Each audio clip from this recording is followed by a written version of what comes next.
परिणाम यह है कि सीसीएल दिया जाता है महिलाओं को बोर्ड परीक्षा करने में। जब मैंने फरवरी में अप्लाई किया बोर्ड परीक्षा तो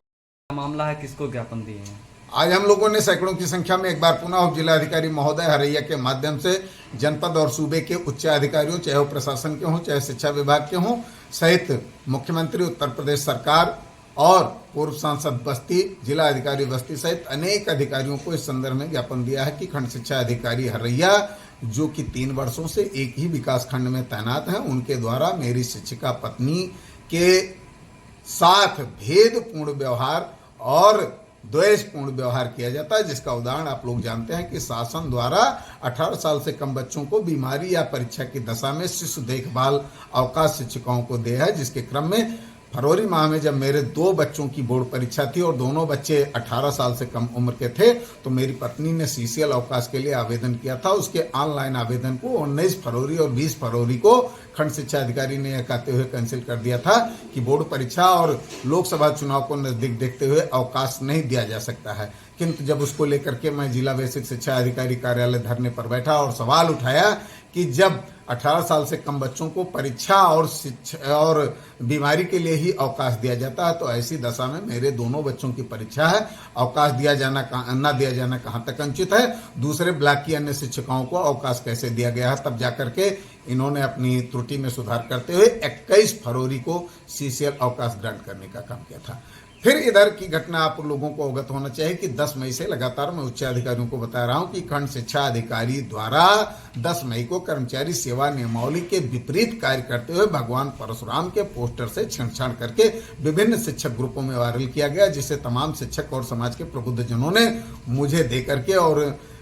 उचित कार्रवाई की अपेक्षा की थी। चूंकि समाज सेवी के तौर पर मैं जनपद की तमाम समस्याओं को उजागर करने का काम करता रहता हूं, तब से लगातार मैं उच्च अधिकारियों के संपर्क में बना हूं, कार्रवाई की मांग कर रहा हूं। आज जनपद के कुछ खंड शिक्षा अधिकारियों का स्थानांतरण दूसरे जिले हुआ भी, किंतु कहीं न कहीं शासन प्रशासन का संरक्षण प्राप्त खंड शिक्षा अधिकारी हरैया के कार्य क्षेत्र तक में बदलाव नहीं किया गया।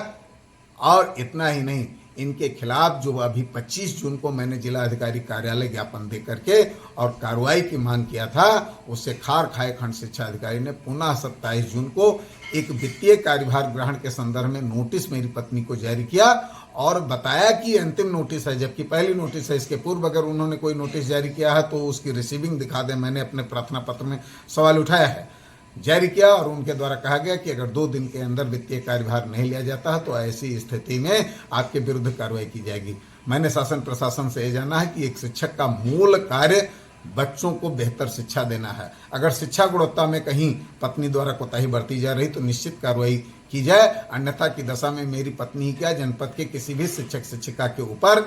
अनावश्यक कार्यों के लिए दबाव न बनाया जाए।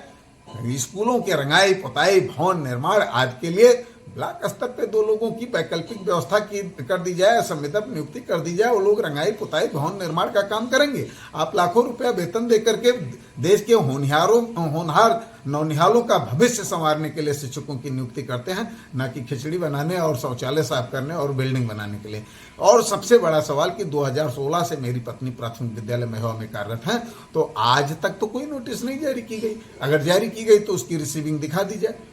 और फिर भी यदि वित्तीय चार्ज लिया जाना आवश्यक है तो वित्तीय चार्ज भी लिया जाएगा, लेकिन उसकी सुस्पष्ट व्याख्या मैंने 4-5 बिंदु बताया है, उसको देते हुए नहीं कि जल्दबाजी में आप प्रेशर बना करके आप वित्तीय चार्ज दे दीजिए और कल को मेरी पत्नी को आप वित्तीय अनियमितता में फंसा दीजिए। क्योंकि पूर्व के आपके कृत्य बताते हैं कि आप मेरे साथ मेरी पत्नी के साथ द्वेषपूर्ण व्यवहार रखते हैं, तो ऐसे खंड शिक्षा अधिकारी पर तत्काल कार्रवाई करते हुए उन्हें विकास खंड से हटाया जाए और शिक्षा गुणवत्ता बनाए रखने के लिए शिक्षकों को मूल दायित्व शिक्षा के ही प्रति ज्यादा उनकी लायबिलिटी तय की जाए। बाकी अगर अन्य कोई लायबिलिटी है तो ड्यूटी किया हर कर्मचारी उसका अनुपालन करेगा। देखना है आने वाले दिनों में अधिकारी क्या करते हैं, लेकिन एक बात तय है